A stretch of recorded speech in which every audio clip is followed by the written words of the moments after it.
Howdy. Um, Really excited to get started. I think our kids have worked really hard. I think Tommy and his crew's done an unbelievable job. And spring football as a football coach is like your favorite time of the year. You're just working with them, fundamentals. We work really hard, I think, to get ready for this and excited to get started. Start on the left here, Rob Havens from Ags Illustrated. Howdy, Coach. Howdy. So tell me, you and Coach Elko had a relationship for several years.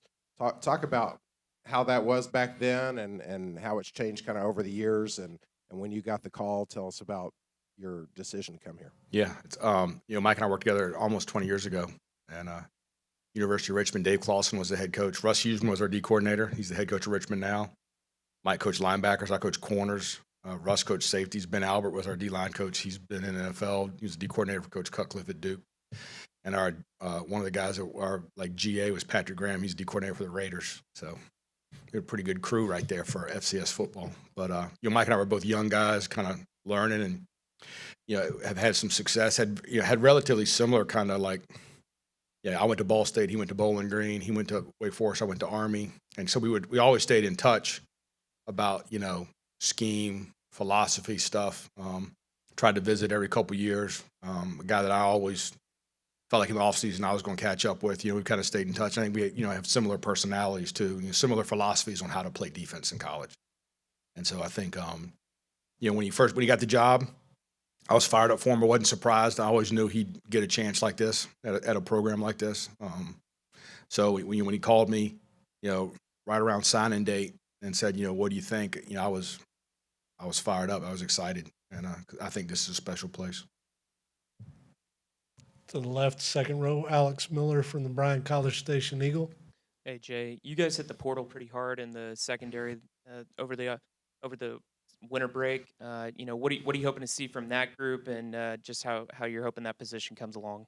Yeah, I think every day I'm out there, I'm really impressed with those kids. I think there's some kids, there's some young, really talented ones, and then there's some veteran guys that have played a lot of football, and I think that we needed some help back there.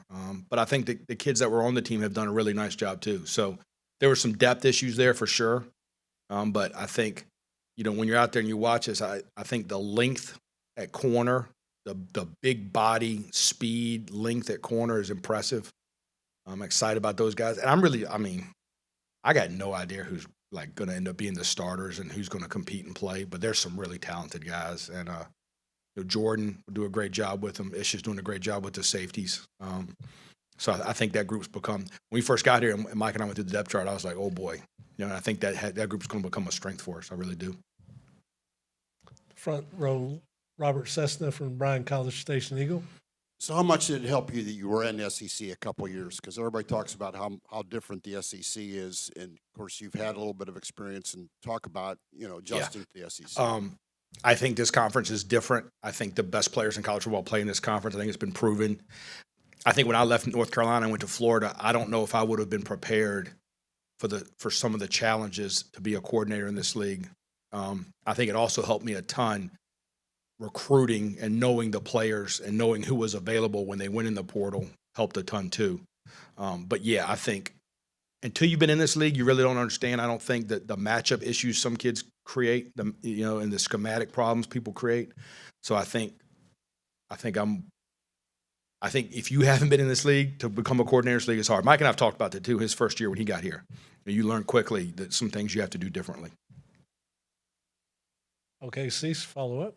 And then I know you work with Mike, but I had a laugh when a DC working for a former DC guy. I guess it makes it. I guess there are pros and cons, but the fact that you guys appear to be good buddies, I guess that doesn't factor into it. Is that right? Yeah, when he's been awesome, but I also I've made it very clear to everybody in the room that ultimately there's somebody else who's going to make some of these decisions, right? And so, but he's been awesome, and I think we've all worked together to build this thing, and I think it's going to be really good. Other questions? Okay, Alex, follow up, and then Carter.